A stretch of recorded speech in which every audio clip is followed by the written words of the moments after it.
Sometimes you just need to pause and enjoy life. No pressure, no rush. Just breathe, smile, and be thankful.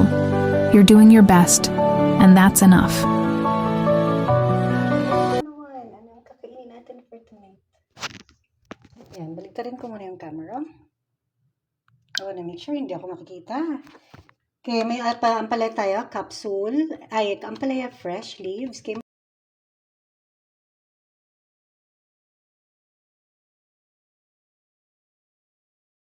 rami-rami rin yan. Tapos, may sumama maliit na bunga. Oh.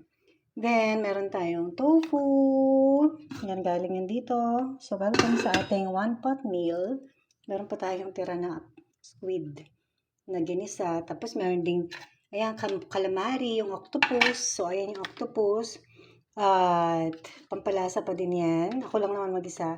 Tapos, ito yung, alam niya, yung Korean, di ba, yung rice. Ayan, so, halo-halo na yan dyan. Then, maraming tofu. Yan, kain tayo ng tofu. So, kain tayo. And, ano ko pa to, tik-tik. Meron din ako nilagay na kamote. Yan. Yan, pwede kong mix-mix lang yan. Kasi rice cooker lang yung lutuan natin ngayon. So, ito pa yung mga, ang tawag dito, Yopoki Korean. Yan, may octopus pa. Oh. Yan, may octopus pa. Tapos yung rice kasi na to, favorite ko to sticky. Yan, ilang pieces lang naman. Hinalo ko lang sa red rice. So, meron tayong red rice, meron tayong Korean rice. And, dalawang tofu to. Yan, so ito na yung dinner ko.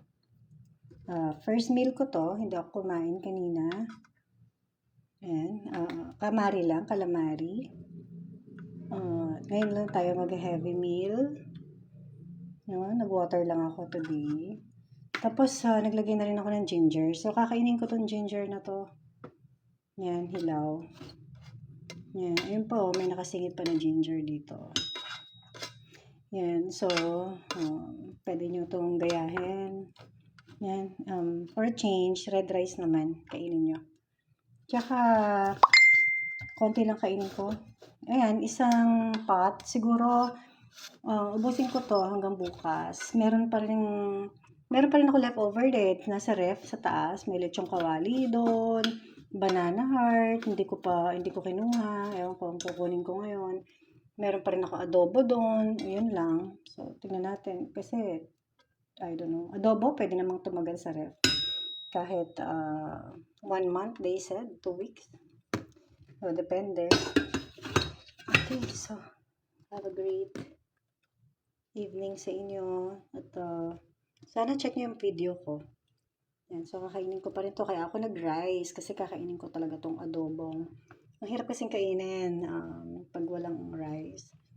And, anihin natin yan. Lalagyan natin. Tatagdag ako pa ng rice yan. Siyempre. Tapos kakainin ko yan with ginger. Yan. Kasi perfect yan together. Tapos wala pang lansa. Although hindi naman malansa.